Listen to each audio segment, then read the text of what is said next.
In today's video, we're diving into the fascinating evolution of airplane food, and along the way, some truly bizarre in-flight rituals.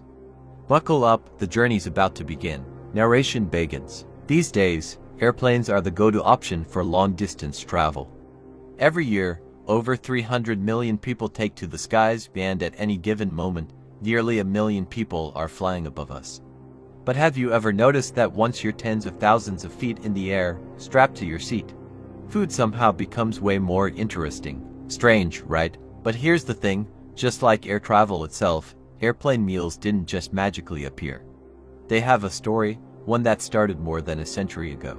Let's rewind the clock. The birth of in-flight meals. 15 years after the Wright brothers made history with their first powered flight, something else historic happened.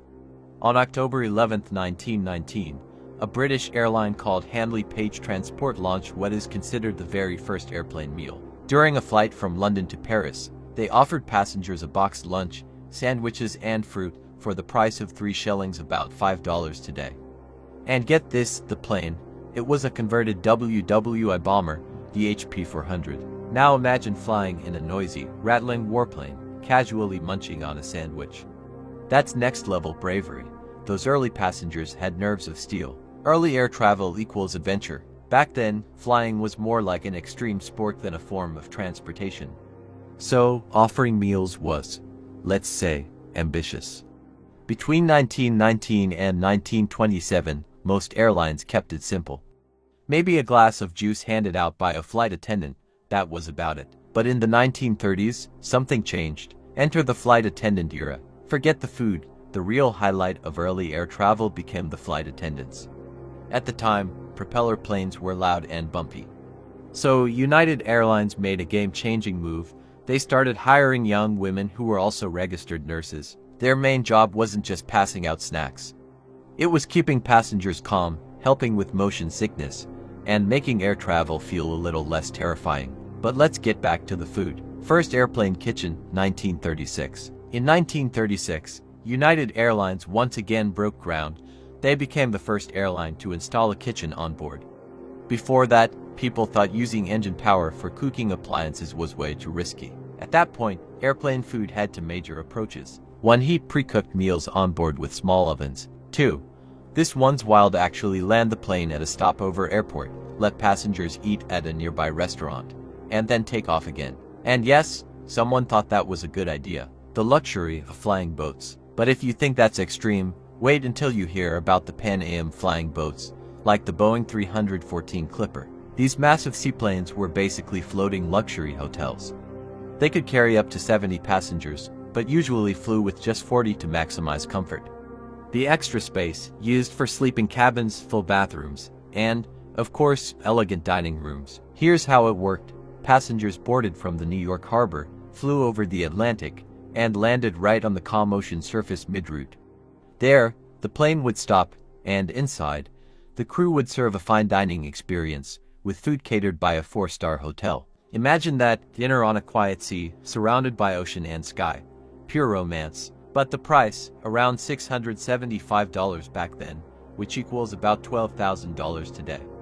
Luxury came at a cost. Also, real question, if I packed a swimsuit, could I go for a quick dip before dinner? World War II changed everything. Then came World War II, a global tragedy, but also a time of massive technological innovation. After the war, many military technologies were adapted for civilian use, including air travel. Now, flying wasn't just for the wealthy, but the luxury of flying boats faded fast. One thing that stuck around though, frozen meals, originally developed to feed soldiers on long flights. These became the backbone of modern airline meals, the age of tray meals. According to the TWA Museum, they were the first airline to serve frozen meals in bulk, reheated by flight attendants and served hot. Meanwhile, rival airline Pan Am introduced the first compartmentalized tray, which they called a sky tray. Both innovations were game changers. Frozen meals solved the problem of mass production, storage, and safety. The tray system made in-flight service quicker and cleaner. And it didn't stop there.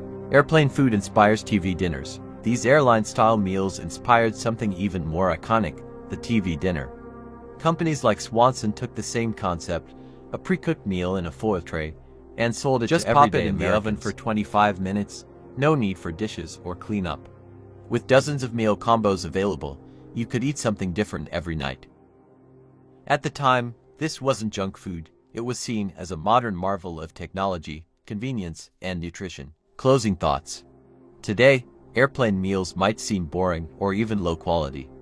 But just 50 years ago, they represented everything cutting-edge and exciting about the future of food and travel. So next time you're poking at that plastic crap tray of chicken or pasta at 30,000 feet, just remember, you're eating a bite of aviation history. When the British de Havilland Comet entered service in 1952, the world officially stepped into the jet age. And with that, both commercial aviation and airplane dining entered a golden era. Compared to propeller planes, jets were faster, smoother, and, thank goodness, much quieter. They soared above the weather and turbulence that made earlier flights so rough. The skies were suddenly calm, elegant, and perfect for enjoying a good meal. As global economies took off, flying became the ultimate travel method for the rich and powerful. And for airlines, these elite flyers were the most valuable customers, frequent, loyal, and not shy about spending. Naturally, a fierce competition began, not in the skies, but on the dinner table in first class. The fine dining arms race at 30,000 feet. First class became a battlefield of luxury. White linen tablecloths, polished silver coffee pots, fine china. But that was just the start.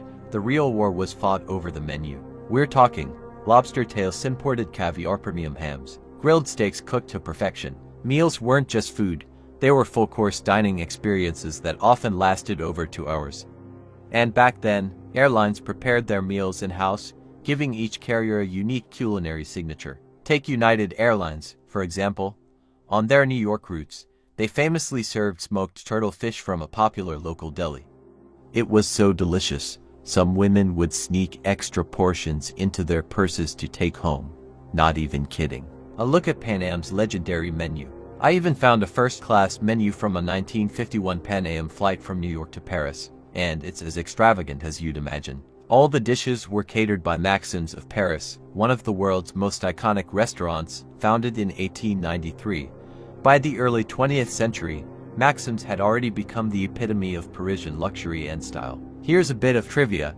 Chinese legend has it that when actor Wu Zimin was in exile, he worked at Maxim's as a waiter. A branch even opened in Beijing's Chongwenmen district, reportedly backed by fashion giant Pierre Cardin and co-owned by Song Weikui, one of China's modeling pioneers. But let's reel it back to the food. That menu included grilled filet mignon, lobster with rich French sauces, a custom-crafted martini cocktail. It was sky-high decadence, no doubt. The ironic twist, birth of economy class. Now, here's the twist that'll make you chuckle. While Pan Am was pampering the ultra-wealthy in first class, they were also the first airline to introduce economy class on long-haul international flights. This was only possible with the rise of large jet aircraft. Before that, planes like the Boeing 247 only carried about 10 passengers. Everyone flew in the same cabin, no classes. So when Pan Am added a budget-friendly economy section on its London route, the notoriously proud British were outraged. How outraged? They actually banned Pan Am from landing in London. So the plane had to divert to Ireland. Furious passengers deboarded, ready to riot. Until a clever local chef offered them a warm drink to soothe their nerves. That drink, Irish coffee. And that's the somewhat delicious origin story behind one of the world's coziest cocktails.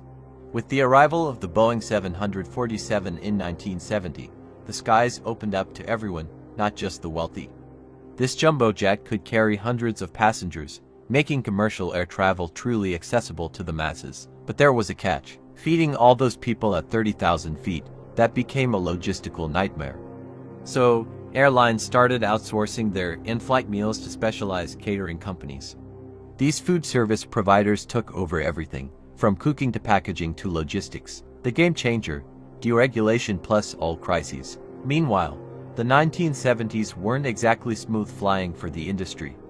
Two massive oil crises drove up fuel prices, and in 1978, President Jimmy Carter signed the Airline Deregulation Act, which completely changed the rules of the game. The result? The birth of a free market airline industry, where competition exploded, and so did low-cost carriers. Suddenly, you could fly for just a few bucks, especially in the US, but those cheap tickets came at a cost. You had to pay for snacks, drinks, and sometimes even water. The rise of budget airlines. One of the biggest names to emerge was Southwest Airlines. For years, they proudly branded themselves the Peanut Airline, because during flights, the only thing you'd get was a single, lonely packet of peanuts. Cost-cutting became a trend, and it didn't stop there. In 1987, American Airlines CEO Robert Crandall made headlines for removing one olive from every first-class salad. His reasoning? That tiny cut would save the company $40,000 a year. Yes, one olive. Then came 9/11s. Then everything changed. In 2001, the world was shaken by the September 11th attacks, and the airline industry went into a free fall. Airlines folded, others merged.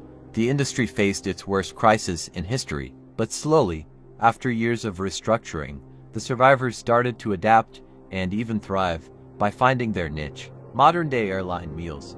A tale of two approaches. Some carriers chose to double down on quality. Emirates, for example, invested in the world's largest airline kitchen to ensure its meals remain top-notch, even in economy class. Fly with them, and you're in for a high-end experience no matter where you sit. Meanwhile, American airline JetBlue took a different route. Their motto, bringing humanity back to air travel. Their strategy, offer a wide variety of snacks, for free, and lots of them. One item in particular, Terra Blue chips, became a cult favorite and even a small cultural phenomenon among frequent flyers. Why snacks might be better. To be honest, this snack-focused model makes a lot of sense. Here's why. Traditional in-flight meals, the hot ones, have a strict shelf life. Once they're cooked, they have to be served within 72 hours or they're tossed. That's a ton of food waste, and it's expensive. Snack bags, on the other hand, lightweight, long shelf life, easy to distribute. And people actually like them. Pro tip, bring your own food. In my opinion, the best move is this: pack your own meal. Eat a few airline snacks, then pull out your own fresh fruit, bento box, or homemade sandwich. That feeling, unbeatable. Trust me, your seatmate will glance over like, dang, this person really knows how to travel. Closing message. Making this video took a lot of time, research, and editing. If you enjoyed the story, even a little, feel free to give it a like or drop a comment. That small gesture means a lot. Thanks for watching. See you in the next.